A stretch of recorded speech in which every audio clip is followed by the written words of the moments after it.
have I been manipulative and prey on certain things just because I'm a man?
All right. Welcome back, everybody. Can everyone hear me? Just let me know in the chat that you can hear me. I have no idea what just happened, other than anytime we have tech issues like this, we must be getting real close to something that they don't want you to know. That's my conspiratorial brain at work. But I'm like, man, all these live streams that I've done, I have never had a tech issue like that. So basically what happened is StreamYard just went completely dead. So I couldn't even log in to end the live stream. I tried to log in on my phone and everything and it didn't work. So I just had to sit and wait for it to come back up. So we are back. Yay, you guys can hear me. Wonderful. So I apologize for those technical difficulties. I'm glad that we are back in action.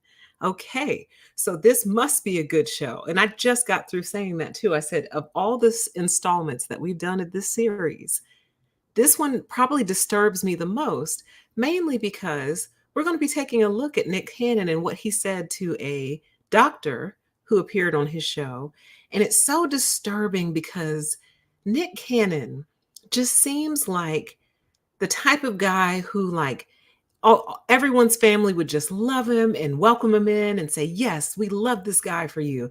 He's fun, he's outgoing, he's funny, he's famous, he's rich, he's got money, so we know he'll take good care of you. Like, he's a type of guy that a lot of women would allow into their life. And what we're going to talk about tonight is how incredibly dangerous that is. I hate that this part of the installment got cut off, but if you want to hear part one, that is going to be available, and I might even edit them together and post that too. So, welcome back, everyone. Thanks for being here. Thanks for rejoining. Let us continue on in what I was saying. What I was saying was our society has enabled some of the most dangerous men to survive because they have all the creature comforts and nothing really pushing them out of society. And then I was telling you the story about how the guy took out his whole family because they didn't leave enough food for him.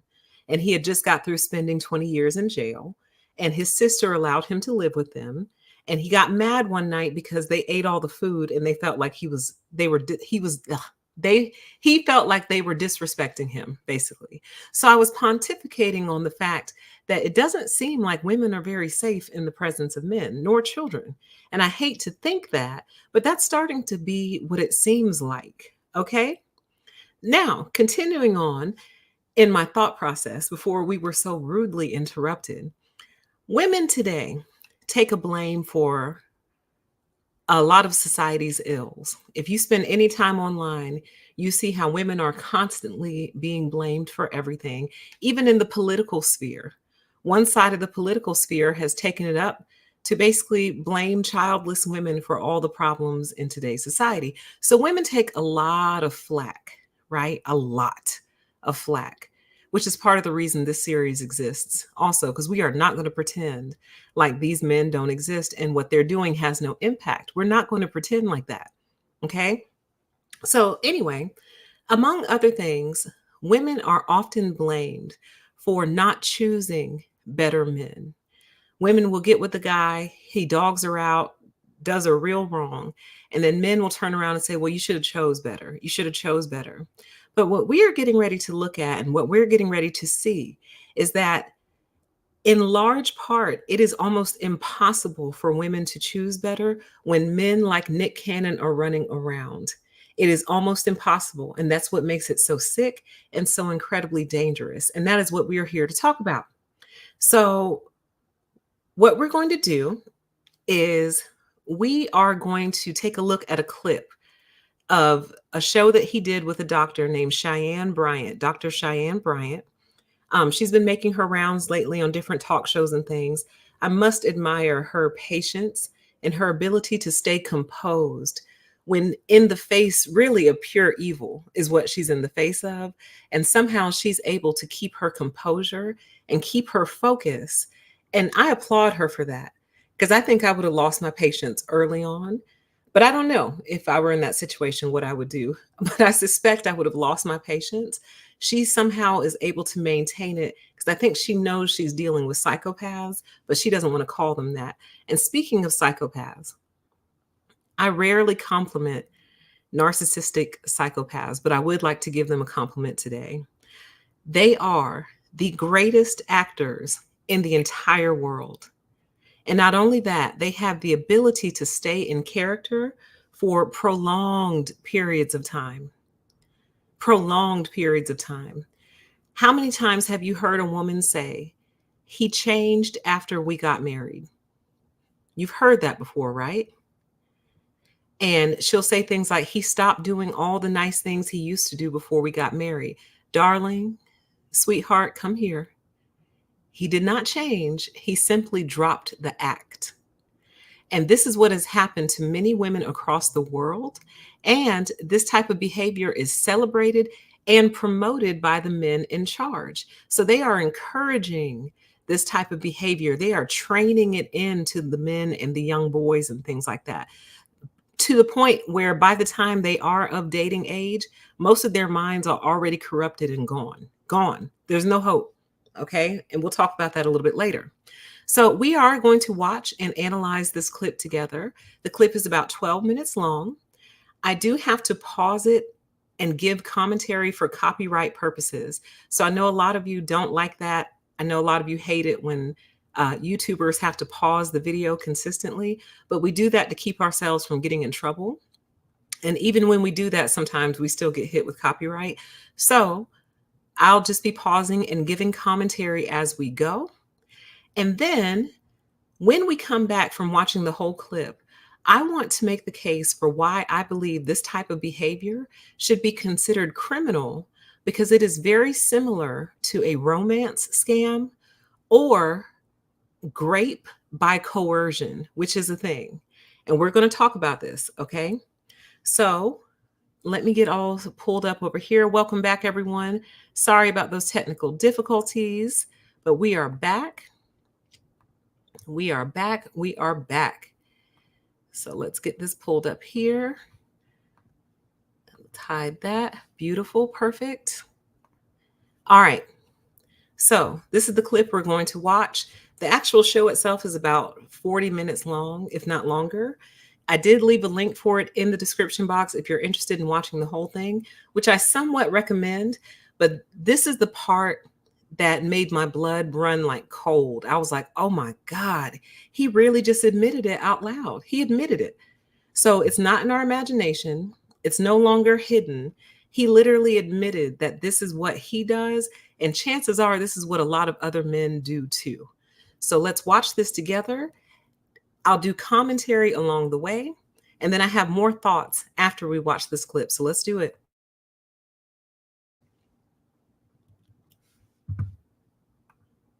At the root of control, what is control? For one, it's an illusion. What is at the root of control? Ego. Sorry, and fair use. Fair use is permitted for purposes such as commentary, criticism, news reporting, teaching, scholarship, and research. All right, let's just back it up. Here we go. At the root of control, what is control? For one, it's an illusion. What is at the root of control? Ego. Okay, then that's fine. What is ego? What is ego? The root of ego is what? It's protecting my vulnerabilities. It's an insecure little boy. That's what the root of control is, because it's an illusion. Okay? Because when we control anything, no, it's not illusion when you yelling, I'm yelling. No, we're talking about the control piece. Right, but that's what I'm saying. Neither one of us have control because our emotions are on high. But you have two people who are at the peak of a mental health freaking breakdown, a mental health issue. No control. So again, the way that you gain control is by two things. So before she goes into those two things, I want you all to pay very close attention to his body language throughout the entire clip. Pay attention to her body language and pay attention to his body language, okay? Use two tools. You cannot shift or change anything about you unless you shift or change your experience. So as long as you keep flinging, that's why I'm shifting my ass out the door. But that's what you've been doing. But that allows you to stay in abandonment. That allows you to stay comfortable with my abandonment because you are in your dysfunctional norm that you become comfortable. But it's work. It's become a superpower. But you've learned to survive in it. You're not thriving in that. That's not thriving. You're surviving in that. Okay. And so anytime you are surviving and not thriving, there is no cape. There is no superpower. There's no superpower in a lack of mental health. And so what led up to this part of the conversation is he was saying how anytime basically he gets into an argument or a disagreement with one of the women he's dealing with, he just leaves. And she's saying that you're thriving in your dysfunction. And she's trying to get him to see how dysfunctional that really is. So that's kind of where this led up to, but this is not the main part. But without this, the rest of it wouldn't have made sense. So let's go. No superpower. But it's worked for me. Like you said, I mean, you know why you read me well. You know why I work for you? You know why I work for you? I'm gonna go there, and it's probably gonna be okay. Go ahead. We got 2 minutes left in our first section. With all due respect, seriously, to all the women that you've encountered, ladies, I'm saying this. The reason why it's worked for you is because you have chosen and to prey on low functioning women who don't have the emotional intelligence. No, I'm going there. Who will allow you to do that, Nick? And when I say allow, it's not a control thing. When I say allow, I'm not saying that she sits across you and says, "This is what you won't do. You're crossing a boundary." Nick, I disagree. Yeah. Of course he disagrees. She basically just told him that the reason he's able to operate like that is because he preys on low functioning women who allow him to function low with them, basically, is what she just told him. She just laid it all out for him. And you see, check out the body language, squirming, tight, closed in on himself, uncomfortable. We're basically watching a real life exorcism go down in real time. Okay, this is an exorcism. Let's go.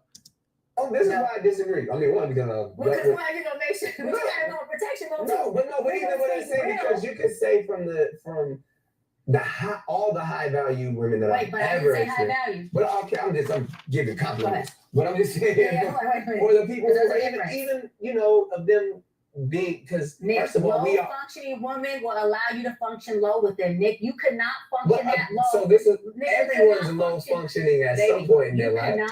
God, this is what they do. It's so hard for me to watch this and not get triggered, because this is what they do. They take what you say and then they just kind of muddy it up and muddle it up, and they're not actually hearing what you're saying. So my question to my viewers is, how can you function with a creature that will not actually hear what you're saying, or hears it but does not comprehend it?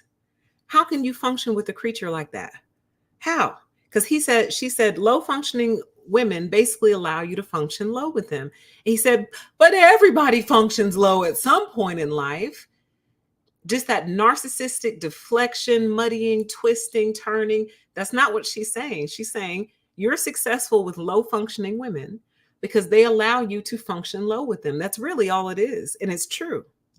Function low with the woman of my functioning, not because I'm superior. Not because I'm superior. Listen to me say this real quick. Not because I'm superior to any other woman, but because I do have leverage. I've been in my field for 17 years. So she just said, you would not be allowed to function low with a woman of my functioning.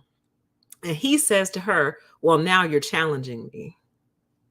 Now you're challenging me. So in other words, in his twisted mind, oh, I bet you I will function low with you. As high functioning as you think you are, I bet you I will. And I bet you I could function low with you. And we're going to see why he thinks that. Watch. You get that? But I've done the work, meaning you won't have an opportunity to get hostile with me, and you may want to flee, but fleeing would not get you a payoff with me. Wait a minute. I'm not the hostile individual. Listen, that's my point. Did you hear what you just said? We said the same thing. You would never have the opportunity to get hostile with me. Yeah, because I control myself. Hold on. Okay. I have full control of my. But in your sense, because that's what I'm saying. Because even only reason I say what I disagree, because at some point we've all been low functioning.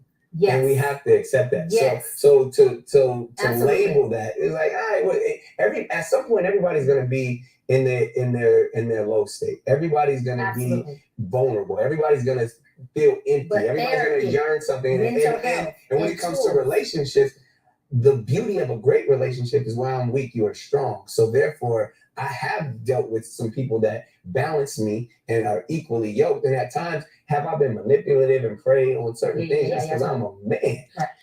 Whew. Okay. So he basically said, so basically, if I'm low functioning, well, the woman I'm with is high functioning, and therefore we balance. But his own logic is broken because Nick is not in a serious relationship right now. None of those relationships have worked out. Have you noticed that? I'm surprised she didn't go for that, but she was in the moment. So it may not have occurred to her, but it's like, Nick, if that worked, then you would actually be in a healthy, stable, committed relationship right now. And you're not. You're still single, sir, with how many kids? Does anyone know how many kids he has? But he just said something very frightening, which is, of course, I've manipulated and preyed upon different people because I'm a man. Did you hear that? Let me scoot it back just a little bit so make sure you heard that part. Scoot, scoot, scoochy, scooch. Oh, can I not scoot this thing? Here we go. Okay. Let's listen to that again. While I'm weak, you are strong. So therefore, I have dealt with some people that balance me and are equally yoked. And at times, have I been manipulative and preyed on certain things? That's because I'm a man. Right. Have I been manipulative and preyed on certain things? Yes, because I'm a man. So what he didn't say, I'm a human. He will deflect into that in a second, but he said, I'm a man. So what he basically said is that men manipulate and prey on people, probably, and most in particular, women. He didn't say that, but it's implied. He said, yeah, I'm a man. Of course I manipulate and prey on things. Y'all, this is one of the top highest paid celebrities in our society right now, in our culture. And he's saying, yeah, I'm a man. I manipulate and prey on people. It's almost like, so what? Look at his body language. His body language is like, yo, so what? Of course, duh.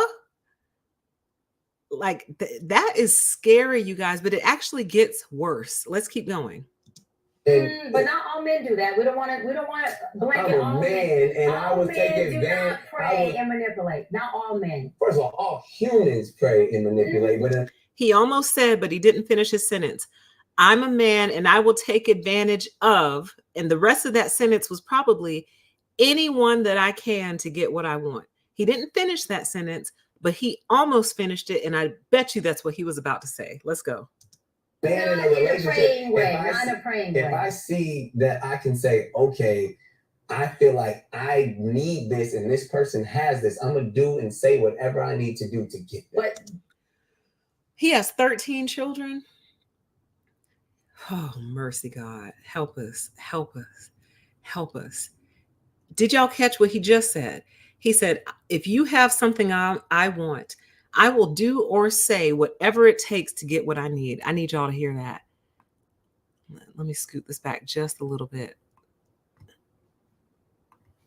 If I see that I can say, okay, I feel like I need this and this person has this. I'm going to do and say whatever I need to do to get that. But if I feel like I need this and this person has that, I will do or say whatever it takes to get that. This is a sick human being. This is sick, you guys. This is sick. This is evil on display. This is evil being exercised for you. I never really liked Nick Cannon, but I also didn't have any strong feelings towards him one way or the other. Now I'm totally disgusted. And I hope you all refuse to support any projects this man is part of, because this is what he's putting out into the world. And he thinks it's normal. He thinks it's okay. If you have something I want, I will do or say whatever it takes to get that. Now, how many of the mothers of his children did he run this same script on? He saw her, he liked her, he wanted her, he did and said whatever it took to get her. And then he walked away, as you'll see. Watch. Nick, again, law of attraction. We attract who we are despite of who we think we are. You use the word, you said women who are equally yoked to you. Yeah. Equally yoked comes in many different facets. 100% balance. They have been equally yoked to your low functioning dysfunction that you have learned to survive in. Because I use my tools to because first of all, let's you're acting as if I'm entering every scenario with the full me, and we all every time someone.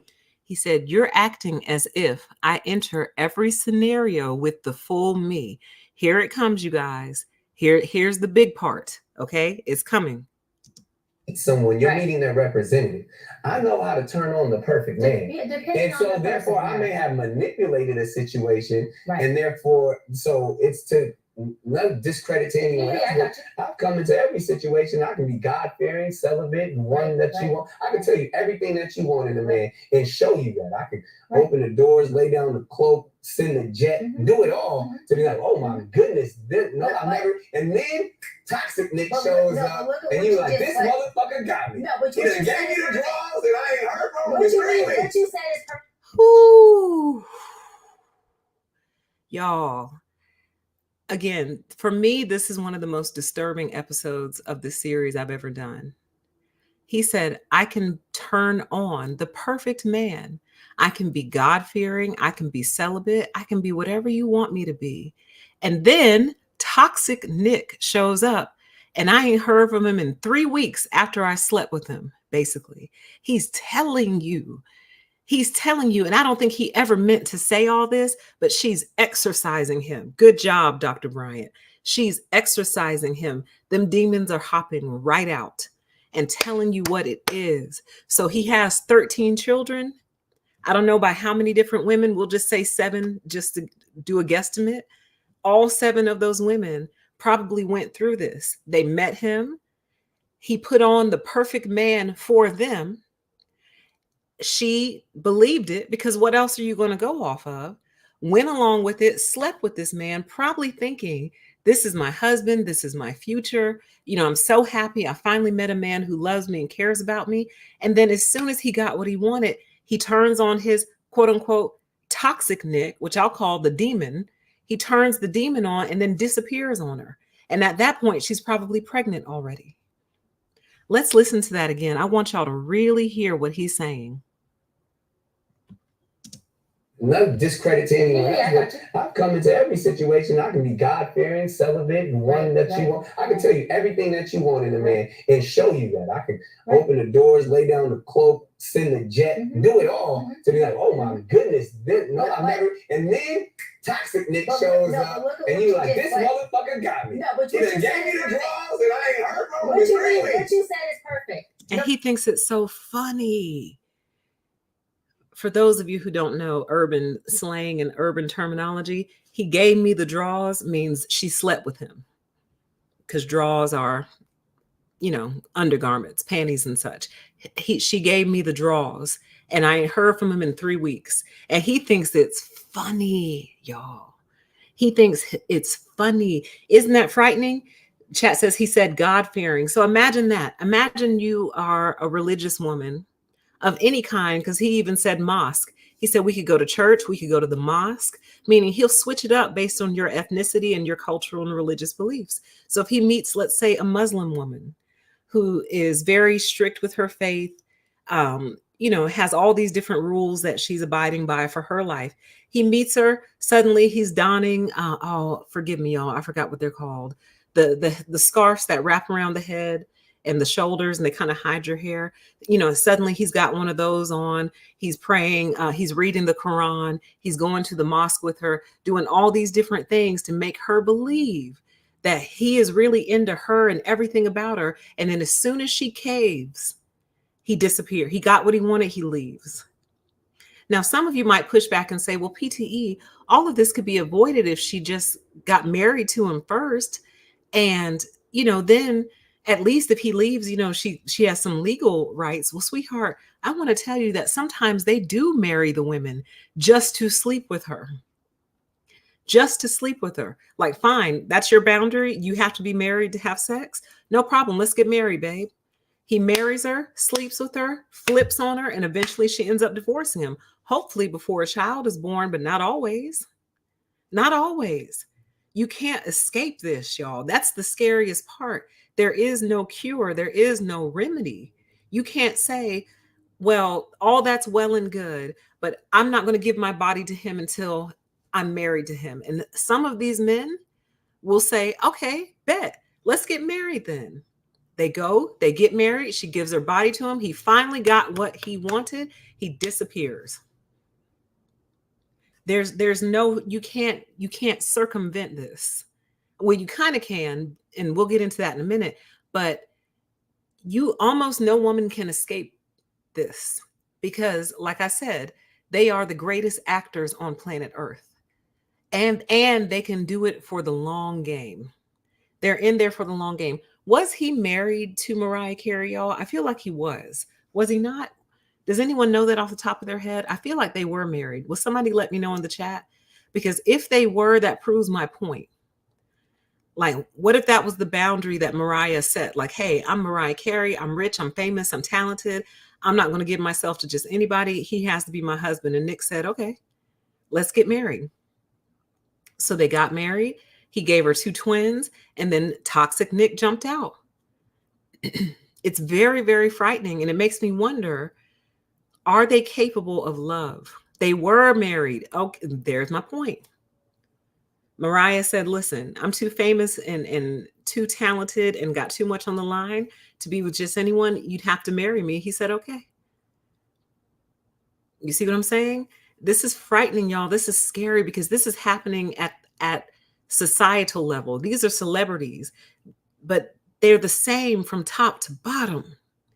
They are the same. I remember when I was doing a breakdown of Steve Harvey's book, Act Like a Lady, Think Like a Man, which is toxic trash. But in that book, he does say that everyone from the president to the preacher to the prison inmate all think alike. He said they all think alike, every single one of them. So it was almost like a warning to say, listen, it does not matter if you marry or if you date the CEO, the desk worker, or the janitor. They all think the same. And I cannot tell you how many men have told me all men think alike, all of them. And you're like, no, not everyone is that sick. There's no way all of you are that sick. There's just no way. I refuse to believe that. And they're like, okay, well, I'm telling you, all men think alike. And it's like, no, but what about this guy? He helps the homeless. And what about that guy? He helps stray animals and animals in shelters and helps little old ladies cross the street. And they look right at you and say, all men think alike. This is coming from men. Okay. But let us continue. So he just told you he'll be whoever you want him to be to get what he wants. If this is not a snake, if this is not a predator, is this not the definition of predatory? And it's frightening because it's at the human level. So when y'all wonder why we would choose a bear over a man lost in the woods, it's because the bear is probably not going to attack me because he's sick as fuck. The bear is going to attack me because I'm too close to her cub, or because it's been hungry for days and days and days, or because it has some beef with human beings and what they've done to the bear population. But other than that, from what I understand, most bears just go the other way. They don't want anything to do with you. Whereas the human male can be plotting on you and you don't know. You wouldn't know. You know if a bear is about to attack you. You know that. You probably see it coming. You probably get some warning sign like, hey, this bear is about to attack you. You don't see it coming with these types of men. That's what makes them so dangerous and so predatory and so frightening, because you don't see it coming. You said it's perfect because you named all of the low functioning, superficial things that a low functioning woman would fall into. Church, women, that ain't low function. any woman, any woman or man, or the mosque, any person who's done the work. He said church is not low functioning. He was like, church isn't low functioning. We're going to go see the Lord together, or the mosque, wherever. So he doesn't even have any deeply held religious beliefs. His beliefs are contingent on whatever woman he's trying to pursue and get. That's what his belief system is that week. So if she's an atheist, he's an atheist. If she's Christian, she's Christian. If she's Muslim, he's Muslim. If she's Hindu, he's Hindu.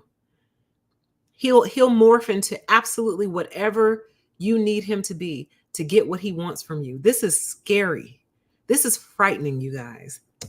Who gain a sense of self, who's worked on their pain pockets, who's worked on their trauma. They're still going to be vulnerable. They're going to be vulnerable. They're still going to yearn. And later. So what he's saying now is, no matter what, every now and then a woman will have a moment of vulnerability. And basically that's what enables men like him to move in and come in. He's like, it doesn't matter how much therapy she's done, how much work she's done, she's still going to be vulnerable. And he's getting ready to say how she still wants a man's hands on her back.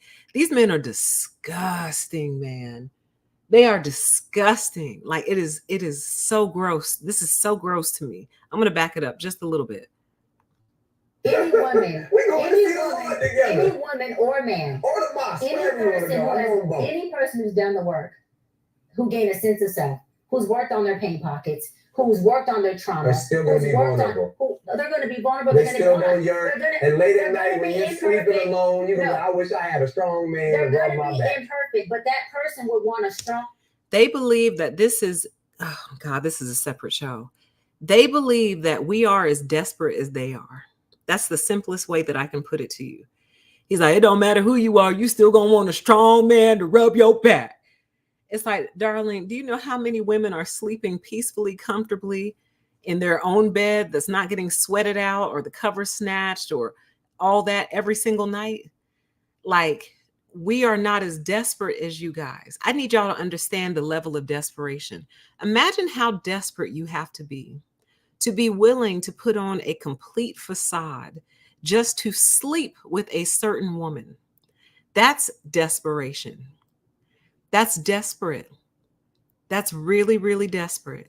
It's almost like if there's a guy who likes to go mountain climbing for fun and you find him incredibly attractive, but you're no mountain climber. And that's like you going and buying all the gear, watching 100 different YouTube videos on mountain climbing, and then like showing up to different places you know he'll be and trying to climb that mountain, even though you know you don't know what you're doing, just to try to impress him to get his attention. It's desperate. It's desperate. And I'm not saying you can't do little things that aren't normally in your character. Like maybe he likes to golf, so you go to Top Golf, you know, and play around.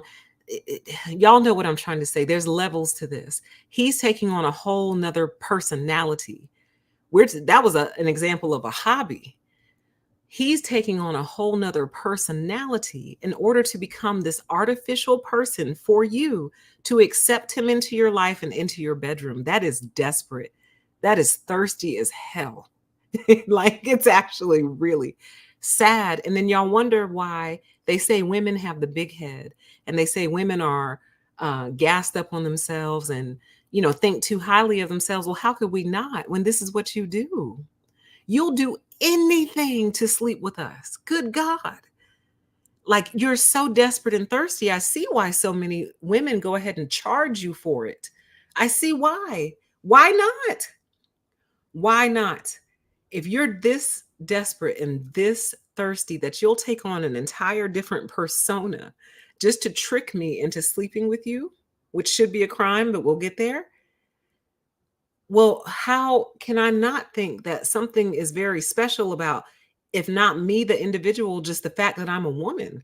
Look how you act. Look what lengths you'll go to just to trick me into even talking to you. Let's keep going. Healthy, functioning man, not a low Sometimes functioning man. a nigga with some good hands. Not a low functioning man. No, that's what I'm saying is the difference. But every woman, you can't sit here and say that. But you're speaking from your experience, highest, which makes it better. I'm saying, because your experience of these women is that they fall short for a jet and a good meal and a good man who says he goes to church. Strong hands. And let me go further, and probably a big penis. But so let me go. But again, a high functioning. I'm not even talking about value. A high functioning one. Who is he looking at off screen? If you'll pay attention to the next 2 or 3 minutes, he's like talking to someone off screen, and I suspect that there's actually no one standing there. He just cannot look at this woman who is exercising him on his own show. He can't bring himself to look at her. Remember, pay attention to the body language. But he's having all these like interactions looking offset. I don't think there's anyone standing over there, y'all. But let's see. Explain this. I'm trying to hear what this high functioning woman is. What a high functioning woman. You cannot send a jet and be toxic, and she will go on the jet. She don't know I'm toxic yet. She don't know I'm toxic yet. So what Dr. Bryant is basically saying is a high functioning woman will not be impressed with those things. She'll be impressed by other things like your actual character. And his response was, she doesn't know I'm toxic yet. If this is not a confession, I don't know what is. And I can only imagine what the mothers of his children felt like watching this. They were probably in tears. I imagine that some of them cried because they knew that they had been taken advantage of and played. And they probably always suspected that, but they couldn't prove it. Because men like this are also liars. Obviously, in order for you to mask who you are and then the real you comes out later and you know you're doing that, you're a liar. So chances are when she called him out on it, he had a million different excuses for why that wasn't the case, when in reality, it really was. Like, how very sad to know that you were taken advantage of to the nth degree, to where you were tricked into bearing this man's child. And then turns out he knew what he was doing the whole entire time. He knew that's not who he was. So here's the question I want to pose to the chat. If being a good man is not who you really are, who are you really? Who are you? You're not a religious man. You're not a moral man. You're not a righteous man. You're not an upright man. You take advantage of people. You manipulate them. You prey upon them. You do all those things. Then who are you really? If you're not those things, then who are you really? And if you're not those things, who are you raising your child to be? How can you tell your son, I want you to be a good person and I want you to be a good man, when you're not even a good man? And you know you aren't. See, he's not even blinded by the delusion that he's a good person. He knows what he's doing is wrong, but he doesn't care. He's proud of it. He thinks it's funny. You know how many men are like this, y'all? So many of them are like this, especially the more money that they have. But even when they're broke, they're like this. This is a problem, y'all. This is sick. Let's keep going. A woman wouldn't even attract you, baby. Because it's law of attraction. Stick with me. Just stick with me. Please explain this. Regulate your emotions and stick with me. Regulate your emotions. I'm trying to hear you. She's telling him, regulate your emotion. Look at this man. Nick Cannon is 43 years old. I had to look it up. He was born October 8th, 1980. So he's about to turn 44 in a few weeks. This is a grown man. I had no idea he was older than me. No idea. Not by much, but still, you're actually older than me. So what am I supposed to do? This man is almost 44. And so many men in his age group think and act like this. The men in my exact age group think and act like this. And the men younger than me think and act like this. So what is a straight woman to do? What is a heterosexual straight woman supposed to do when these are the men that we have to choose from? And these are the men who raised the men. and who influence other men. Look at him. She's sitting there very classy, very mindful, and very demure. And he is just laid out, just flopped across the couch, can't sit still. I hate his hair, but that's a whole nother conversation. You're almost 44 years old, and you can't sit up, sit still, and talk to her like a woman. You can't sit there like a man and engage with her like a woman. You flopping, you're uncomfortable, you're scrunched up. Like she's got to feel like she's talking to a 12-year-old right now. 12 years old. What a turnoff. And I guarantee you she's not attracted to him in the slightest. Because it's like, who wants to deal with this in their living room? You're trying to have a serious conversation with the man. He can't sit still. He keeps talking over you, keeps shifting in his seat, rolling all around on the couch. And then eventually what would usually happen is they just get up and walk out the door because they can't take it. Let's keep going. What is law of attraction? We attract who we are, despite who we think we are. Absolutely. Think we are. Absolutely. Okay. So a high functioning woman is not going to attract by default, by her calibration. She's not attracting a man who is not perfect. The man has got all kinds of mess. So does she. But when it comes to the level of her calibration and functioning and mental health and doing the work, she's going to attract that at which she is, that at what she leads with. So let me say this. Do I get on private jets that I pay for myself? Absolutely. Have I had a man do a wonderful, beautiful things for me? Absolutely. Have I had rocks and this and caught up weddings? Of course. But let me say this. Prior to me doing the work and being a high-functioning woman, I attracted low-functioning men. You said you're a high-functioning woman who attracted low-functioning men? No, that's not what I said. I said prior to me doing the work. You see how he twisted? Like they can't even listen for 2 seconds. It's like, who wants to deal with this? She said, prior to me doing the work and becoming a high-functioning woman, I attracted low-functioning men. What did he hear? So you're a high-functioning woman who attracts low-functioning men. And she's like, that's not what I said. That's actually not what I said.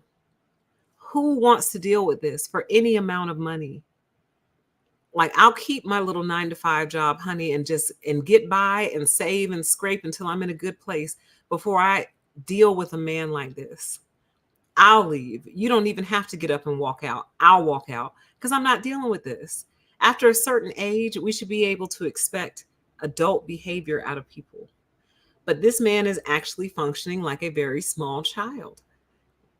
And he has anywhere between 12 to 13 children. How? Why? Becoming a high-functioning woman, my low-functioning self attracted low-functioning men. Hold on. You know why I attracted it? Because I needed low-functioning to feed low-functioning. Okay, hold on. A low-functioning man cannot feed a high-functioning woman, and a low-functioning woman can't feed a high-functioning man. And so what I'm telling you is there is no equally yoked there. If a high-functioning woman is a gallon, okay, and a low-functioning human being, let's just go human being, not even man. Now she got props. We got props. This is a high-functioning person. This is the high-functioning woman right here. Just a person. Let's just say person. Because you got men who are high-functioning, because I am a calibrating, attracting y'all, and I love y'all. So let me come back. Let me bring it back. Whatever you make believe, motherfucker. So he doesn't even believe high-functioning men exist. He said they're make-believe. So what does that tell you? This is a man who spends time around other men, rich, famous, in between, whatever. And he's saying there is no such thing as a high-functioning man. When these people tell us the truth, we have to start believing them. We have to start believing them. Okay? Let's keep going. Right, listen. So high-functioning is a gallon. Low-functioning is a pint. Okay? Okay. If low functioning poured every single thing Into that the- he or she needed into this, you guys tell me how much is missing, how much is lacking, how much is there. Low functioning could never hang with the high functioning. If high functioning poured everything they had into low functioning, it would overwhelm them. They couldn't facilitate, they couldn't sustain. They might be able to do, hold on, like Nick said, they might be able to attract, but there's no type of sustaining here. So how what long you want to sustain for? the He said, what would you want to sustain for? God. She's way over his head, man. She's so far over his head, and she's not even explaining anything that's all that complicated. She simply said, if you pair a high functioning person with a low functioning person, the low functioning person can barely pour anything in to the high functioning person. And then conversely, the high functioning person will overflow the low functioning person because they don't have the capacity to handle it. Very similar to what we're watching happen right now. She's a high functioning individual trying to pour into a low functioning individual, and look what's happening. She's glitching him out. He's completely glitched because she's trying to expand his brain and expand his mind to think more deeply and more with more complexity, and he can't take it. He's glitching out. I'm surprised he hasn't thrown himself to the floor and started rolling around. What's happening between them right now is a perfect example of what she's talking about. She's a high functioning person trying to pour into a low functioning person, and it's glitching them out. And then she said it's not sustainable. He said, well, who wants to sustain it though? So in other words, he doesn't even understand the basics of a relationship. Like, relationships aren't supposed to be these fleeting interactions. Kind of like when you go to the grocery store, you say hi to the cashier, they ring you up, they check you out, and that's the end of your interaction with that person. Like, a relationship in real life between two consenting adults, theoretically and hopefully is supposed to be sustainable. You can do it over time. His mind can't even process that. He said, well, who wants to sustain it though? He doesn't even get it. Because in his mind, he really doesn't care if the woman is high or low functioning, because he's not concerned with long-term relationship. He's just after one thing from her. And then once he gets it, he leaves. So relationships are very fleeting and very transactional for him. That's why he doesn't get it. This is a sick human being. He's 43 years old, about to be 44, and this is how he thinks. What do you mean? What do you want to sustain it for? This is why a lot of y'all end up living in the wilderness on your own and in caves and on the street. And I'm not trying to be ugly. I'm telling the truth. A lot of men think like this. When you look around these homeless encampments, who is the majority of the people out there? It's men. It's men, because so many of them don't value relationships. They don't understand why relationships are supposed to be sustainable or sustained over time. They don't get it. So they damage the relationships closest to them, their family, their friends, the lovers, the few females who will let them, into their life. They damage all these relationships to the point where they're all like, no, you cannot come back here. You can't come back here. So where they end up? On the street. Probably thinking just like this, ruminating on thoughts like these all day long, not making any progress forward. Y'all, we got a problem. We have a problem. We're going to talk about it in a second. Hold on. Is comfortable being low functioning. That's about accountability. That's accepting who you are. Because with all due respect, this high functioning person, this sounds a little delusional. It's not. Because it's called doing the work. He said what she's describing sounds delusional. So a healthy relationship between two people sounds delusional to him. Chat says, I've had more intellectual conversations with my teenage nephews. I mean, this is a grown man, y'all. I want to remind y'all of that. He's 43, about to be 44. He's closer to 50 than he's closer to 20. And this is how he thinks. Nobody has ever corrected this thought process in him. Or if they've tried to correct it, he put up so much resistance and so much defense to them trying to help him come out of this thought process that they just gave up and walked away and let him believe whatever he wanted. And then it's reinforced by other men who think just like him. And then we wonder why society is in the shape that it's in. it's almost like they cannot be reprogrammed or deprogrammed. And that's scary too, because this almost seems to set in at a very young age. It seems to set in around 18 or 19 is when this mindset takes hold, and it never lets go, even though it continues to prove itself not beneficial to his own life. They hold on to it anyway. That high functioning, you're gonna be high functioning by your damn self. There's no, like, who are you gonna be with? Stop. He just said, if you're gonna be high functioning, you're gonna be high functioning by your damn self. So in other words, he's saying that people who are healthy and high functioning and operating from a place of mental health are destined to be alone. So what does that tell you? He's telling you that most people, but in particular, men who think like him, are low functioning. And therefore, if you want to deal with him, you have to be low functioning too, or else, and here comes the big threat, you're going to be single. Ooh, you're going to die alone. Ooh. So either you come down here and function low with me, or run the risk of being alone for the rest of your life, as if that's a threat. Let's continue. Perfect. I swear, no, I love that. That right there, that's it. That should be the whole snippet of the show. Say it one more time, please. Please say that one more time. That high functioning, you're gonna be high functioning by your damn self. Okay, now you understand why people who are in my field, seriously, who have done a lot of work, and this is just real, there's no, all jokes aside, who've done the work, we're not fucking perfect. We are far from it. I don't even want to be perfect. I don't even care about it.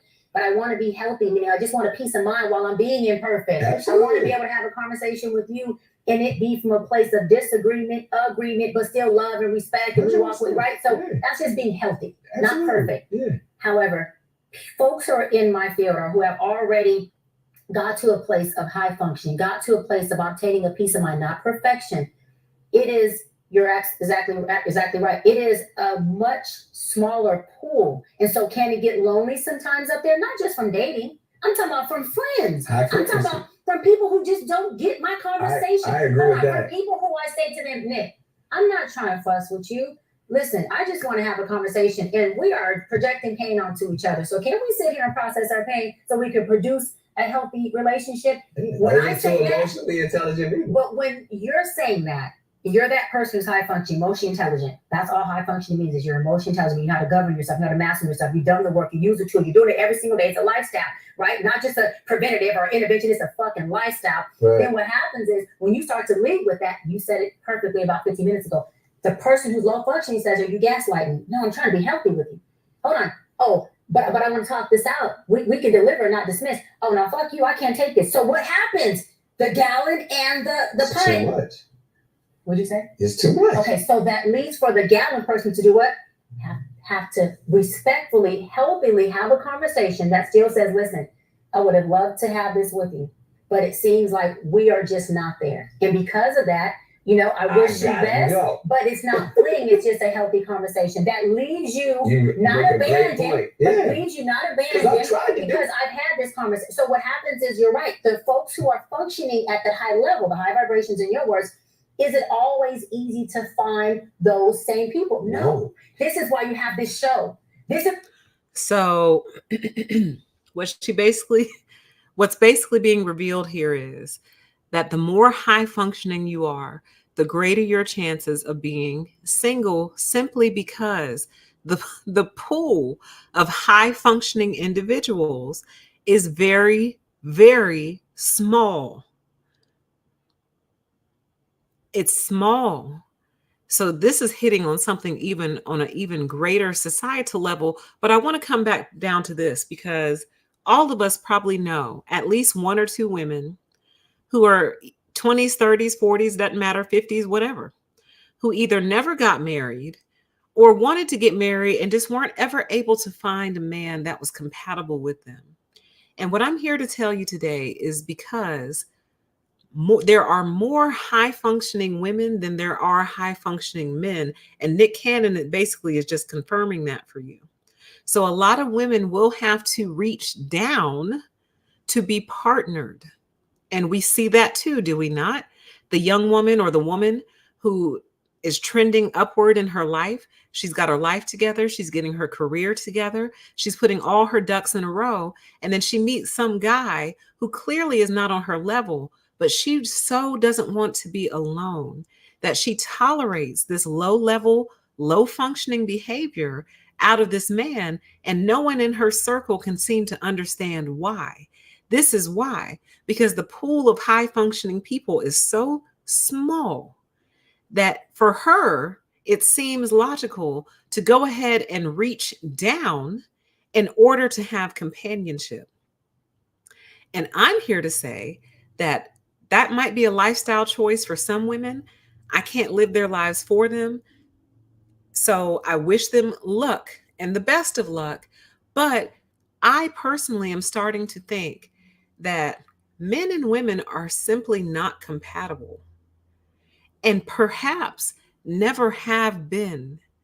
But because of the different things that were put in place in society, for example, women not being able to vote or have a bank account or get a mortgage or a car without having a husband, all those laws that used to exist that basically said a woman is not a whole person unless she's being represented by her father or her husband, those laws were put in place to keep us involved in this very, very sick game. I think humanity would have ended centuries ago if that had never happened. And the earth would simply belong to the animals, because I'm really starting to believe we are just not compatible. We're not a compatible species. Now, I have more thoughts on that, but they go a little bit deep. So I think I'm going to save that for a show on my other channel, A Deeper PTE. But I'm truly, truly starting to believe we're simply not compatible. We're compatible to the extent that we can create more humans together, and that's it. There's the beginning and the end of our compatibility. We're compatible. You are a species compatible with helping me further the human race, and that's about it. And once the insemination has taken place, there ends our compatibility. That's what I'm starting to believe, because it really shouldn't be this hard. These are not difficult concepts. This is not hard to understand. And yet and still, he's making it seem like it's the most complicated thing he's ever heard in his entire life. We're just simply not compatible. And I have my theories on that and how this happened. But I believe what we're seeing now, like with the falling birth rate and stuff, is that lack of compatibility is being realized. And the end result of realizing that we're just simply not compatible with this species is fewer children being born, which is why they're trying to get sheep pregnant and whatnot. But we'll talk about that on my other channel. Let's continue. You have this platform, Nick, so that we can teach people how to get there, so we all could be in a place of not perfection, but a place of peace of mind, a place of emotional intelligence, and I can love you and stick by you even when I don't agree with what you're doing. You see how we brought that home? That's mental health. There it is. That's mental health. And I think we should pause here for our first session. We already went over it, but you did that. All right. So again, that does continue. The link is in the description box if you're interested in seeing the whole entire thing. If you can take it, if you can stomach it, mercy. Yes, the name of that other channel is A Deeper PTE. Okay. Oh man, that was a lot. That was a lot, but I'm grateful for it, and I'm glad it happened, because so many women need to hear that. There are women who need to know that there are men out here who will say, do, and become whoever you want them to be in order to access you. And here's the thing, y'all. It's not even always about sex. There are other things men will do this for. For example, a place to live, a place to lay his head, some shelter. He'll put on the mask, put on the costume, and go for a woman who he knows will let him live with her, possibly rent-free. He'll go after women for that. He'll go after women for food. Oh, she cooks. All you ladies who like to post online, oh, I cook. Oh, look what I cooked. I'm a good cook. Like, you're auditioning. Auditioning is beneath you, and I need you to know that. Auditioning for any man is beneath you, and I need you to know that. But anyway, you posted online with the hopes that some man will see, oh, she's a good cook. So what does he do? He puts on the mask, puts on the costume, so he can come over and get a few hot meals from time to time, because he knows you'll do it. He knows you have a giving and open heart. He knows you'll do it. Some of them see a woman who has some money. And even if she doesn't necessarily have money, he's looking for a woman with an extremely generous heart and extremely generous spirit. So the little bit of money that she does have, she'll share with him. So he puts on the mask, puts on the costume, says and does whatever he has to do in order to get her to start giving him some money. I knew a girl once, she was telling me about some guy she was dating. And she said, well, I'm just trying to help him. And I said, don't help him. And she said, why not? I said, because he's a grown man. He should be trying to help you. Because she had 2 kids of her own. So here she is, a single mom with 2 kids of her own, dating some guy who's not their father, talking about, I just want to help him. I said, don't help him. Why not? Because he's a grown man. That's why. He should be trying to help you. And what was her response to me? Well, everybody needs some help from time to time. Okay, fair. Everyone does need some help from time to time. So why don't you help another woman? Go help another single mother. Since you have to help somebody, go help another single mom. But you don't help a grown man. He's grown. He's able-bodied. He's got all his body parts. He drives a car, healthy enough for me. Go get a job. Go get another one. Get a third job. You don't help a grown man when you need help yourself. But that's who they're looking for. That's what they're looking for. So they put on whatever mask they need to put on in order to get you to give up whatever it is that they want.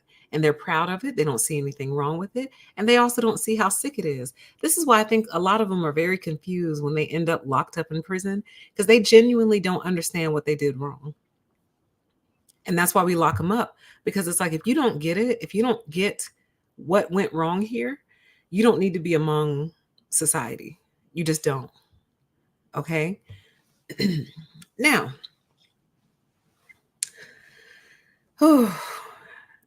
let's talk about what we just saw. We just saw a celebrity male explain to a doctor of psychology, I believe her doctorate is in, how he's going to do and say whatever he needs to get what he wants. He said to her, you act as if I'm entering the relationship with all of me. Dang, I can't read my own writing. Basically, he said, you act like I'm telling them who I really am when I show up. I'm not. I'll be whoever she wants me to be. He said, I know how to turn on the perfect man.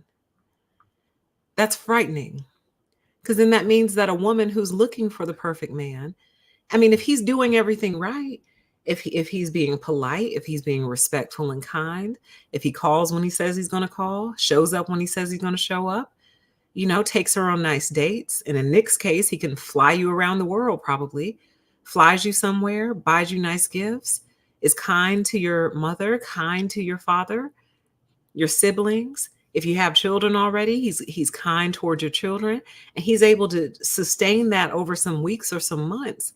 Well, how long would it take you to be like, well, he really does seem like the perfect guy? I think maybe I'm going to give this guy a chance. And keep in mind, they're cool with the long game. They're comfortable with the long game. So he doesn't mind waiting. And then you finally came in at, let's say, month 6, and then he disappears and falls off the face of the earth. And then, now you're pregnant. I wish y'all would stop sleeping with these men with no condoms, because they're disgusting and indiscriminate, and they don't care where they put it. And they also don't care what happens to their own bodies. Because I believe a lot of these men think, I can beat whatever it is. I can beat anything. Anything I catch, I can beat it. Because they believe they're like superheroes. And they believe they're invincible. Way too many video games, way too many action movies where their hero was like invincible and could like shake off any attack. They think they're the same. So that's why they don't care. And they also don't care about living. I believe, well, I probably shouldn't say that. Let me see how can I phrase this? I believe a lot of men have ideations of not being here on planet Earth anymore. So there you go. So when you combine all of those things, you have a person who cares nothing for themselves. So they certainly don't care about you. So that's why you shouldn't sleep with them with no condom, because they don't care where they put it or who they put it in. They don't care. But anyway, oops, now you're pregnant, and he's gone with the wind, off to his next victim. The same doctor interviewed Cam Newton, and she said that exact thing to him. She said, you're basically creating broken home after broken home after broken home, and then you're off to find your next victim to put into a box, is what she said to him. And of course, he took umbrage with that. I was actually going to include that clip on this show, but I figured this one would be long enough. But she did an interview with Cam Newton too, who told her that he has 8 children and he wants more.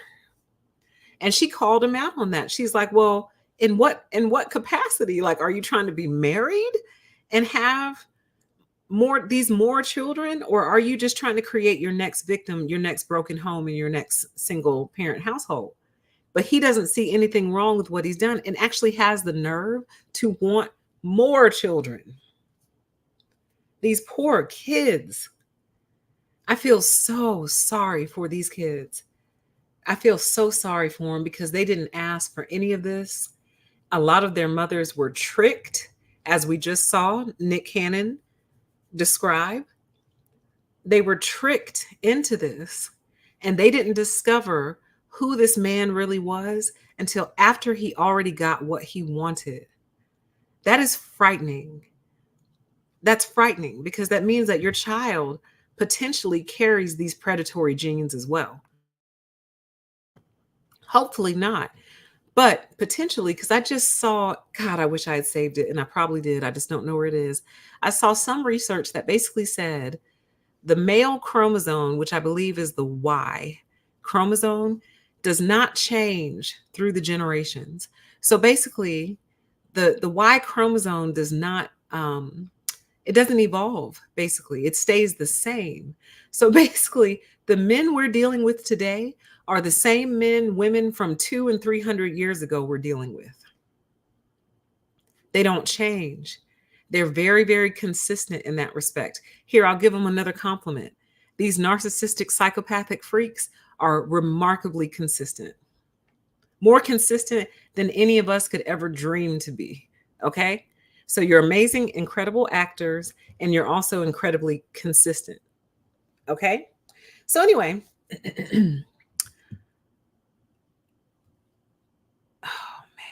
originally in my notes, I wrote, I'm not sure why any woman would be attracted to this man.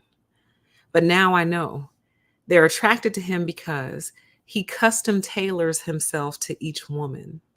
So he figures out exactly what makes that woman tick and exactly what makes her happy. And he becomes exactly that in order for her to give him a chance, basically. So that's why she's attracted to him. If he showed up like this, most of the women he's dealt with and the mothers of his children wouldn't have given him a chance if he showed up like this. But if he shows up as the character, when he's in full character, it's easy for her to be deceived. So with that, I would like to make the case for why I believe that this is rape by coercion or just flat out sexual coercion. So what is sexual coercion? Sexual coercion is unwanted sexual activity that happens when you are pressured, tricked, threatened, or forced in a non-physical way. So basically, it's when like someone puts like pressure on you or tricks you into sexual activity, or they force you in a non-physical way. So here's the argument that I'm making. These are criminals, is what I'm trying to say. These men are criminals. So if someone is lying about who they are with the express purpose of getting you to consent to sexual activity with them, that is a form of rape, because if she had known the truth about you, or your intentions, she might have said no. But her no was removed because all of the information about this person was intentionally hidden by that person. So to me, that's a crime. If you present a false version of yourself with the express purpose of tricking someone into sleeping with you, you basically have raped them because you took their consent away. Because if you went up to her and said, hey, listen, I'm a toxic, manipulative disaster. I will ruin your life. I've ruined the lives of many women who come before you, and I'll continue to ruin the lives of women who come after you, and you're just next up in line. So you down? You interested? I really just want to sleep with you. You look real sexy, and I just want to see what it's like to have sex with you. So you good? You into that? You interested? Most women, most high functioning women would say, hell no, get off my lawn or I'll call the police. But he doesn't do that. He comes in as the perfect guy. Remember, he knows how to turn on the perfect man. So he turns it off and on, which indicates a level of consciousness of what you're doing. You know what you're doing. It's not an accident. Here's another way to look at it. This is very similar to romance scams or romance fraud, which is actually illegal in many jurisdictions. And a romance scam is basically when they use deceptive practices in order to exploit someone emotionally or financially. So you hear about this happening often. It can happen to anyone, but it happens a lot to elderly and retired people. Let's say an elderly woman's husband dies. Somehow she meets the romance scammer. Who knows how it happens? She meets him though.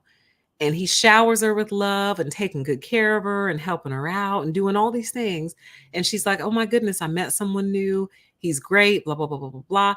But then come to find out, she's been writing him $1,000 checks or even gave him access to her bank account. And he's been taking out all the money that he wants until he's drained it completely dry and then he disappears. And it's so bad in some places that even after she's lost all her money, sometimes she still believes that it was real. Like, no, it's just a mistake. It's a misunderstanding. We're in love. We're together. I think he's just going through something. Like her mind literally can't process that everything that just happened was not real. It was all artificial. It was all made up. It was part of a great scam to scam her in particular out of money. And in some cases, a place to stay, food, someone doing your laundry, things of that nature, your internet. And even the person who got scammed can't be convinced that this wasn't real. And sometimes they'll turn it on themselves and say, oh, maybe I was too pushy. Maybe I wanted too much.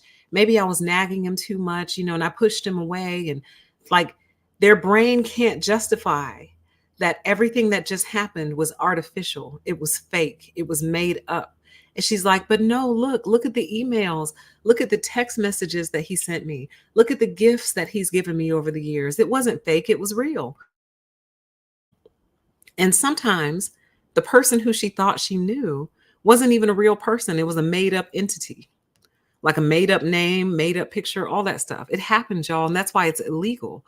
So in my opinion, if romance scams are illegal, then this should be illegal too.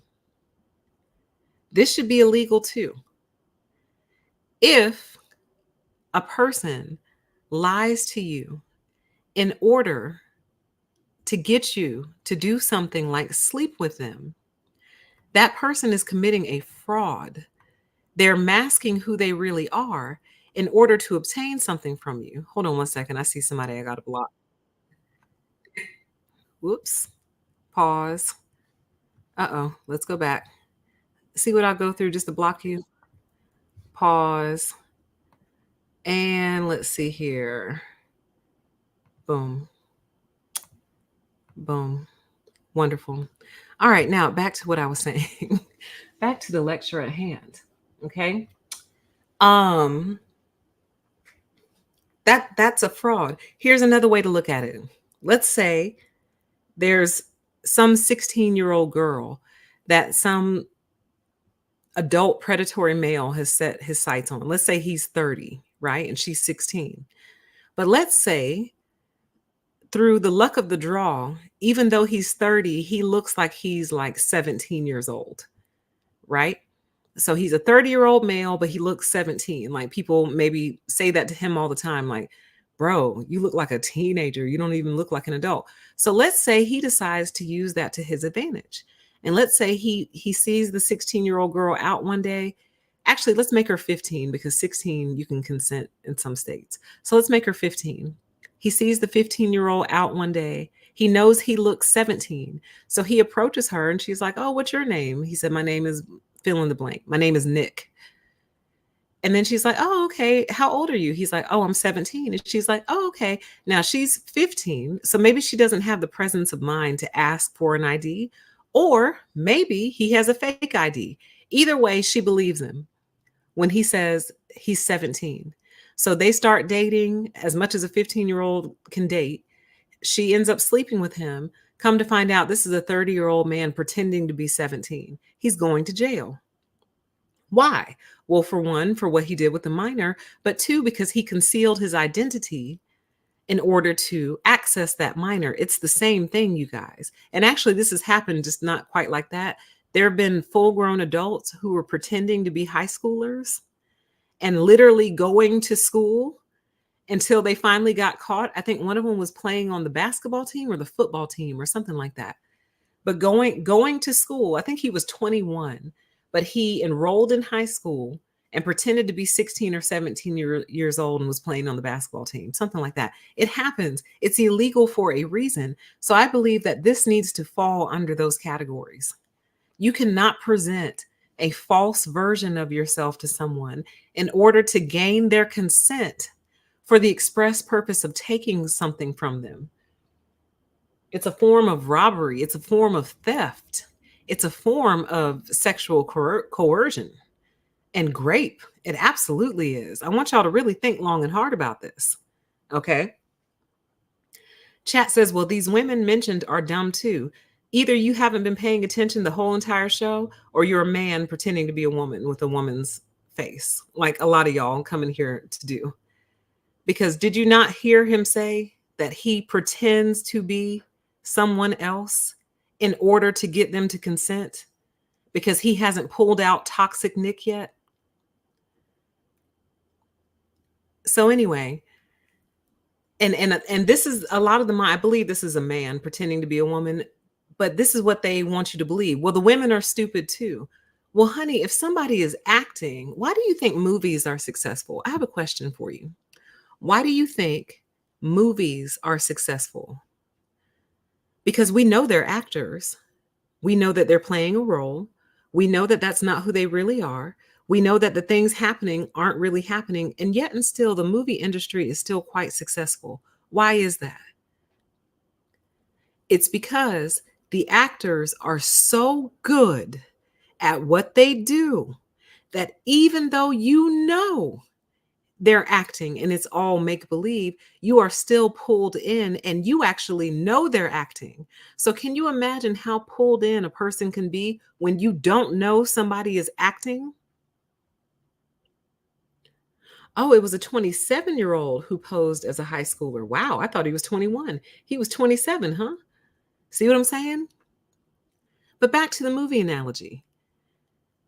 We know that those are actors engaging in an artificial thing, and yet we still watch with great excitement and entertainment, and we know they're acting. Can you imagine if someone is in your life and you don't realize they're acting? That is scary. That's really, really, really, really scary. Oh, I see another one that needs to go. Y'all, you see how low level y'all are? Y'all just can't even they can't handle being exposed, and they cannot handle being called out. They just can't take it. And they would do anything to maintain the belief in their lies and stuff. You see what I'm saying? Like they coming in here saying that they say the same thing every show too. Every time we do a show like this, they're weirdos. Okay. They attend every single show. And I believe they only attend to see if I'm going to talk about them that particular day. I believe this for a very long time. They tune in. Well, thank you for the views, by the way, and the engagement, but they tune in every single show And as long as I'm not talking about them and what they do, they're fine. They're happy. They chit chat. They engage with the other viewers, and it's fine. As soon as I bring this topic out, this is what they turn into. So anyway, but it shows, it shows that they are so desperate to protect this, to protect what they do and how they move and how they operate, that they have to launch smear campaigns against it at every turn. They're just not very good at it. You're exposed. You're completely exposed. Okay. And I'm so grateful to Nick Cannon for doing the show with this woman, because he really, really just laid it all out there in a way that can't be denied. Okay. So anyway, that's my argument for why I feel like this should be considered criminal behavior, especially if a child is formed in the midst of it, because now you've hurt two people by basically being a con artist. You're basically a con artist is what you are. Chat says actors are given awards for being good liars. That says something about society. Yes, it does, doesn't it? The better a liar you are, the more rewarded you are. But anyway, this is the behavior of con artists.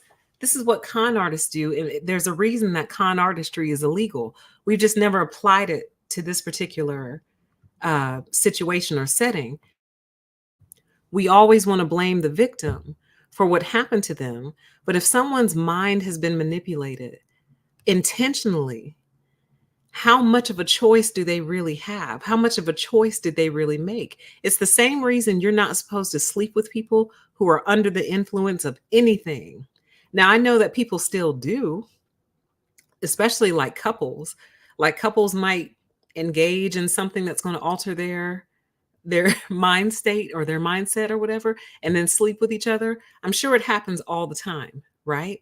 But you're not supposed to. And the reason you're not supposed to is when you are under the influence, in spite of what you may believe, you are actually not in a position to make that decision.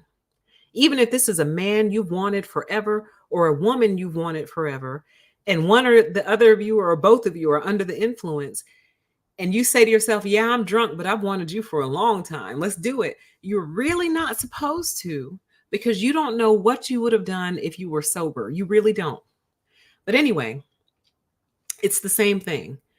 They're basically under the influence of your lies. And then you sleep with them. Like he said, you gave me the draws and then haven't heard from me in 3 weeks. He's proud of that. How disgusting. I can't believe people like this have platforms. I really can't believe it. Okay. But anyway, let me do some closing thoughts and then we'll get out of here. Okay. Ladies, at this point, I actually don't know what to tell you, because what I want to tell you, what I would love to tell you is that there's hope. I would love to tell you that all men are not like this. And I think I've even said that before. I'm starting to question that. I want to tell you that you'll find that one outlier to spend your life with. But increasingly, I'm becoming unsure of that. And here's why.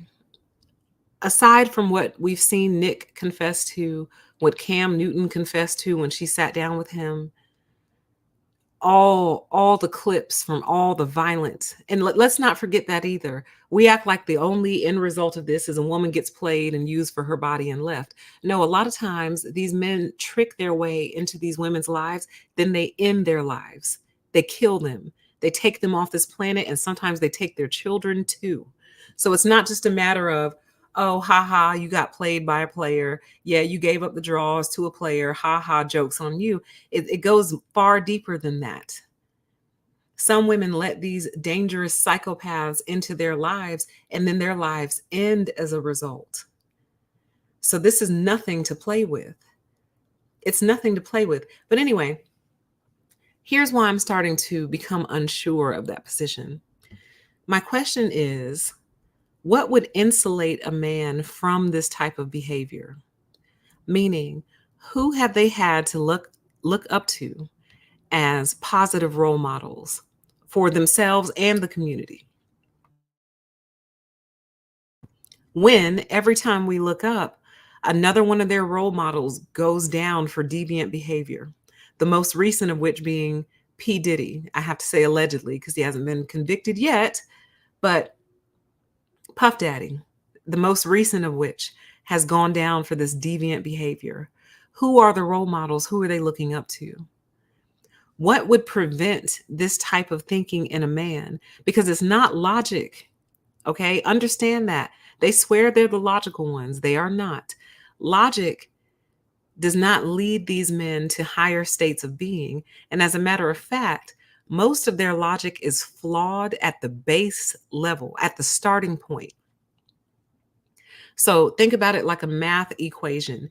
If you get the first part of the equation wrong, the entire equation is going to be wrong. The whole thing. If you start off wrong in your calculation, your entire calculation is off. The whole thing. And that's where their logic is broken. Their logic is broken at the very beginning, and then it just gets worse from there because it was wrong to begin with. So logic doesn't lead them to common sense. Their logic just continues to get more and more broken. Okay? So there's that. Additionally, so many of them are narcissistic in every sense of the word. And it almost seems to be biological and genetic. So with all that, it's hard for me to give you hope when it appears that they are hardwired and raised to be this way. And that's kind of verifiable by just looking at society itself. Look at the shape society is in. Just look at it. Are we a healthy society? Are we thriving? Are we doing well? I would venture to say no. And who largely has been in charge all this time and all across the globe? You know who. They don't create health. They create destruction more often than not. And the question is why? Why do you want to live like this? Are you human? Either you're not human or we're not. Either the men aren't human beings or women aren't human beings. One or the other. Somebody here is alien to this planet. And I suspect I know who, but we won't go there. But then again, I could be wrong. It could be the exact opposite. Okay? Especially if you believe in the Bible where it says God looked down and saw Adam and said, it's not good for man to be alone. I'll send a woman. So what does that mean? Adam was trashing the place, probably going completely insane. So if you believe in this stuff, God said, well, I'll create woman to keep him company and be by his side and all that, to keep him from going completely fucking nuts. So that's what he did. But it didn't work. Hey, telegraphing God, it didn't work. They're even worse now than they were before. Please bring us back. Please take us home because we can't fix them. Only you can. You made them, you fix them. Anyway, deviating. Keep that on my other channel. Look at history, though. History has shown that men so often are just so violent and warmongering, and it's just chaos and destruction pretty much anywhere that they go. When we look over the history of these things, do we see a history of mental health, or do we see a history of severe mental illness? What does the track record say? What do the receipts show? Do the receipts show a history of mental health, or do they show a history of severe mental illness? So I say all that to say that all I really can say to you is be careful, okay? I know it's hard, especially those of you who are straight and heterosexual. You know, your natural inclination and your natural attraction is towards a man. Like, there's nothing wrong with that. I believe it's how we're made. I believe it's how we're hardwired. Those of us who identify as straight, it's natural to be attracted to your male counterpart. And so with that being the case, all I can really say is please be careful, y'all. Be careful and know that if you get got, it probably wasn't your fault. And it may not have been anything that you could have avoided because you were lied to. And how can you make good choices and good decisions when you've been lied to? Yes, there are some things that we can look at right on the surface and be like, oh no, absolutely not. No chance. But those aren't the ones you need to watch. The ones who you reject outright and would be like, you're not coming anywhere near me, my house, my kids, my pets, nothing. Those are easy. It's not those you got to watch. It's the ones that you would actually allow to come close to you and be in your presence and be in your home, or you're in their home, or you're in their car, or they're in your car. It's the ones that you let close to you that are the most dangerous, not the ones that you automatically know, okay, yeah, not a chance. Not a chance. It's the ones who you let your guard down. Y'all just have to be careful. As much as you're able, I want y'all to start leaving at the first red flag. And while that might sound extreme and it might sound like, oh, I don't want people to think that I'm that intense or that judgmental or mean or whatever, you better learn to be mean and intense and judgmental, because your life might depend on it. When I'm watching these true crime shows that involve domestic violence, so often the woman forgave the man for something. She forgave him for something, right? And usually more than once. Forgiveness, forgiveness, forgiveness, understanding, grace, mercy, forgiveness, understanding, grace, mercy. Sweetheart, you are not God. Forgiveness, understanding, grace, and mercy does not have to come from you. Okay? And I know that's hard, and I know a lot of women won't hear me and it'll fall on deaf ears, but I'm going to play this video again that was on part 1 at the end of the show, just to remind you. And as you're looking at the faces, I want you to say to yourself, I wonder how many of them gave him a second or third chance. Not saying it's their fault, because these men are responsible for their own actions. But what I'm saying is, I wonder how many of these women were sweet, generous, light up the room, give the shirt off your back type of people. And we've already done a show on that on my other channel. I wonder. And how much those qualities are celebrated in our society, and how often those qualities get people hemmed up and in trouble with the wrong people, because that's what they're looking for. If a man tells me I'm mean, like, there could be no greater compliment. Thank you. Oh, you think I'm mean? Good. Excellent. I'm glad you think that. Or you think I've shared this with y'all before, but where I'm from, I haven't heard it in a long time, but we used to say green, like the color green. So if someone called you green, it basically meant you were stingy. So like if you had a pack of gum and you just opened it and they were like, let me get a piece. And you're like, no, this is my gum. They said, oh, you green? You're green. In other words, you're stingy and mean. Growing up, I had no problem being called green. I didn't care. I don't know where that came from, because it was not explicitly taught to me. Nobody in my family explicitly taught me, you don't have to share anything you don't want to.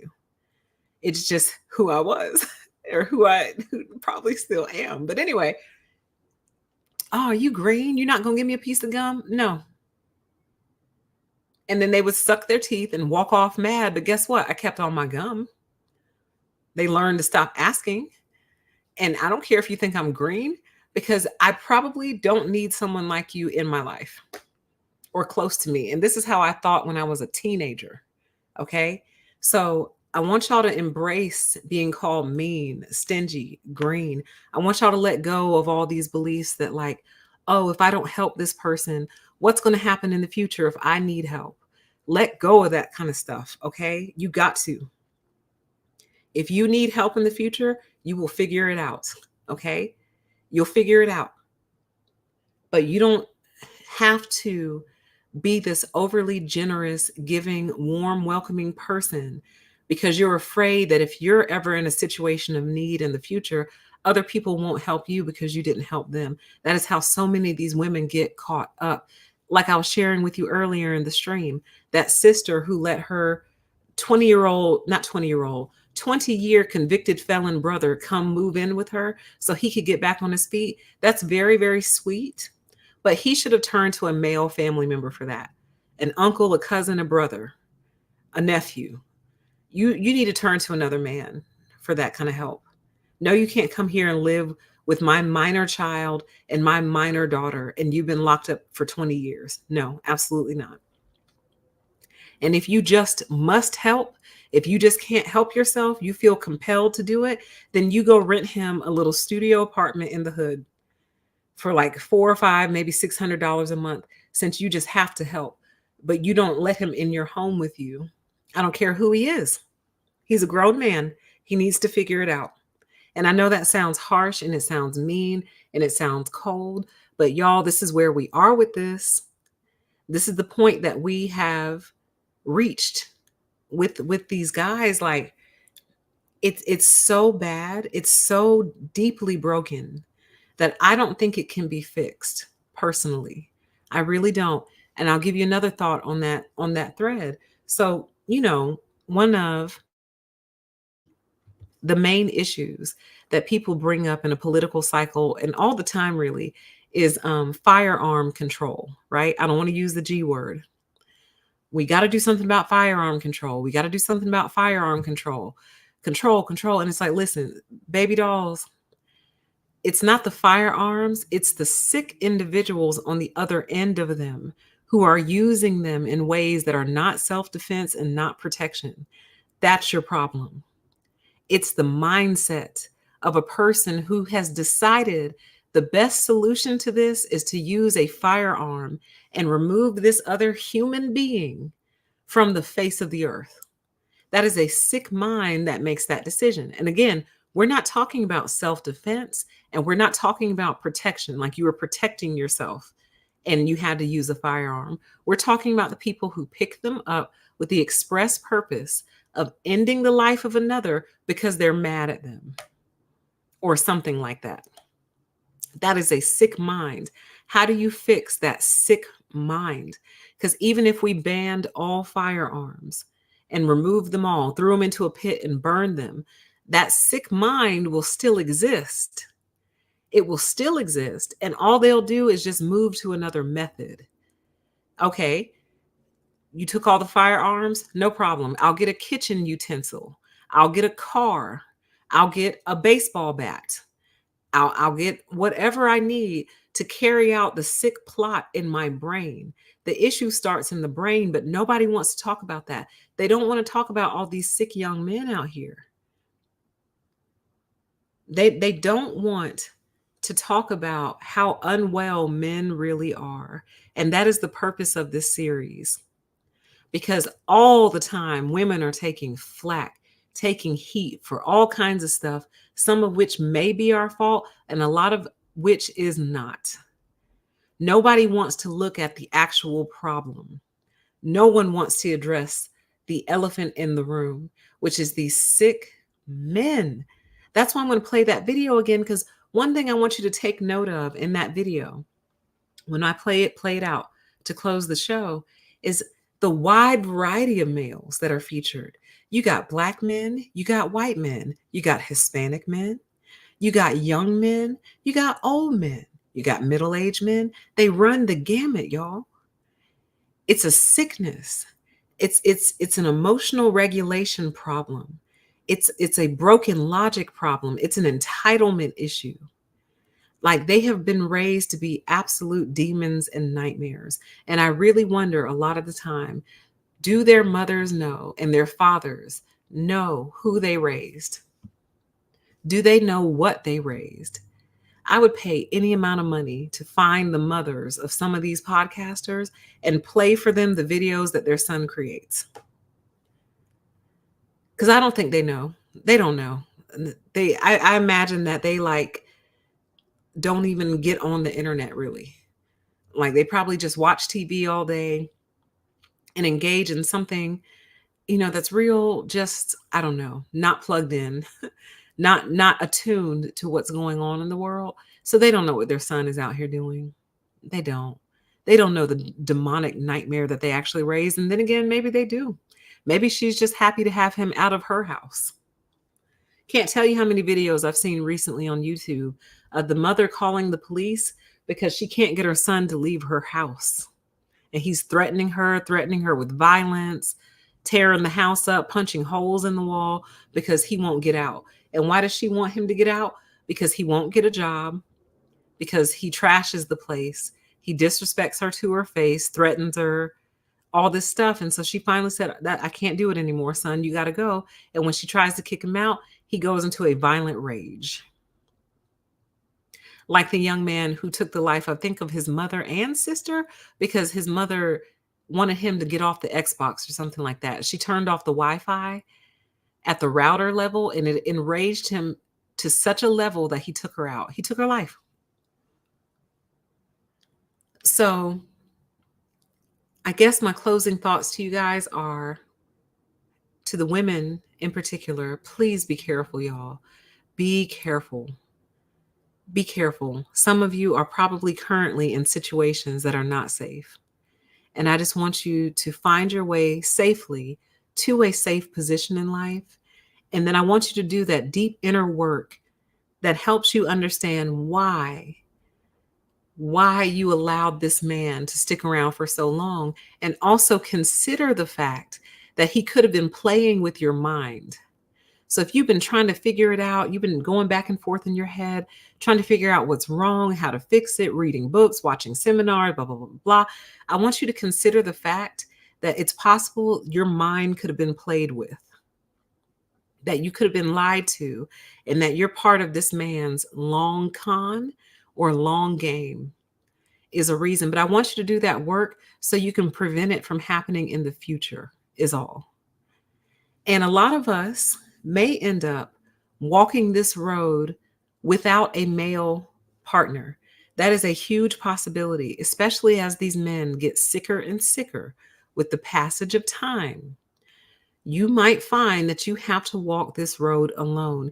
And I'm here to tell you that is not the worst thing that can happen to you. It's not. So start to invest in yourself now. Start to do that healing work in yourself now, because you might have to walk this road alone. But that is not the worst thing that can happen to you. And a lot of women also have social circles that consist of female friends and family members that they can lean on and rely on. And I encourage you to lean into those. Okay? Do not hinge your value and your importance on your attachment to a male, because a lot of these men are incredibly sick. Incredibly sick. And what we can't figure out just yet is it nature or nurture? Is it genetics or how they're raised, or both, which is even worse? Even worse. And I'm leaning towards it might be genetic, especially when you think about it like this. So you have a predator like Nick Cannon going around here predating on different women, trapping them, getting them pregnant, then walking away. So to me, that sounds like how a perfect virus would operate.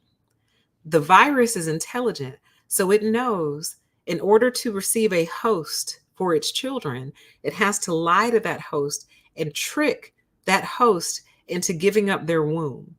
So what it does, it deposits itself into her womb. It succeeded, so it walked away. Now, that genetic code that came from that predator is being passed down to that child.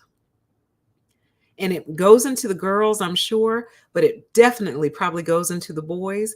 And now they grow up without a father. They're angry, they're mad, and they go out and they do the same thing. That is the perfect virus, because the virus is replicating itself by tricking the hosts into carrying its seed. Why do you think they're so anti-abortion? They don't care about these kids. They're anti-abortion because that is the only way this virus can survive into the future. If you're allowed to abort their child, then that is a failed mission, basically. They went through all this trouble to trick you into sleeping with them and getting you pregnant with the hopes that you would carry their child to term and give birth to another predator. That was the mission. If you abort that baby, he went through all that work for nothing. It's a wasted effort. So the virus is going to be, quote unquote, pro-life, because they know that's the only way that they can continue to survive into the future. Their genetic legacy live on into the future is if they can trick a large number of women into carrying their children for them so more predators can be born. It's the perfect virus. Think about how a virus acts and how a virus operates. If it does not have a host, it will die. So it needs host bodies in order to replicate itself, in order to survive into the future. It is the perfect virus. Okay? And I need y'all to really think about that between now and the next time we talk about this. Think about that, okay? Protect yourselves. Know that your value comes simply because you exist. Okay? All humans have value simply because they exist. All right? Your value is not contingent on your approval from a predator. I want you to really think about that too. We are walking around here trying to get the approval of predators. You should be grateful if a predator passes over you. Like, oh, no, she's not my type. Thank God. But the poor women who are their type, I feel sorry for them, because they're going to go after those women and they're going to do the exact thing to them that they would have done to you. They just passed over you because, you weren't their type. Well, thank God. What is your type? Let me figure out what it is so I can be the exact opposite of that. Okay? But let me see. Are there any other thoughts I wanted to share? Do I need to, I got more I need to block. Hold on. Block party. Let's see. Well, let's scroll up. Do a little scrolling up. This one, boy, he won't go away, baby. He will not go away. Bye-bye. Y'all could at least, you stalkers could at least drop a super chat. If you drop a super chat, I won't block you. But you need to put some money on the books to be in my chat showing out like this. Okay? Seriously. And I'm going to continue to block you until you show up with a tribute and a super chat. And I'll allow you to come in here and roll around on the floor and embarrass yourselves. But you got to pay, because I'm tired of y'all. You're sick, and you're sick. That's why you're in here. That's why you're here, because you're ill and you need somebody to tell you that you are, because everyone in your life is too scared to tell you you are one sick puppy. Okay? They're all too scared. I'm not scared to tell you. And I would tell you to your face if I ever met you in person and could identify just how sick you were. I'll tell you to your face. All right? But with that, you guys, we are going to end the show. For those of you who joined late, there was a part 1 to this. The system went down. So if it seems to start in a weird place, that's because there is another part to the show. I am going to edit that and probably combine part 1 and part 2 into one video and post that either later on tonight or sometime tomorrow. So be on the lookout for that. I appreciate all of your engagement, even you psychopaths who come through, because I believe you come here because you need the medicine. You need it. And I admire that about you, that you at least will show up and try to get the medicine. You'll try.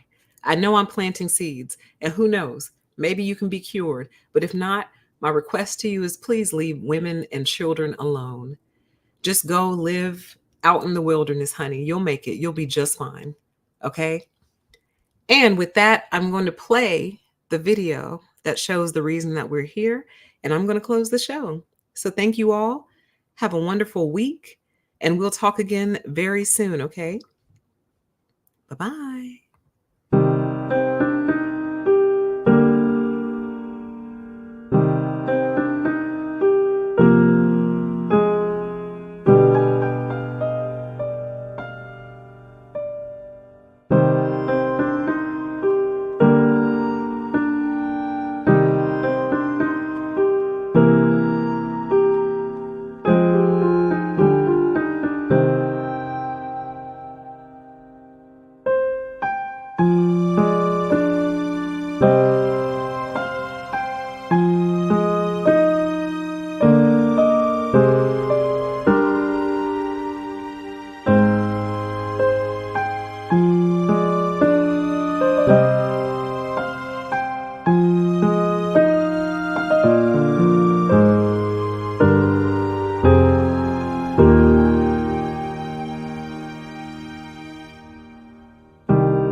you.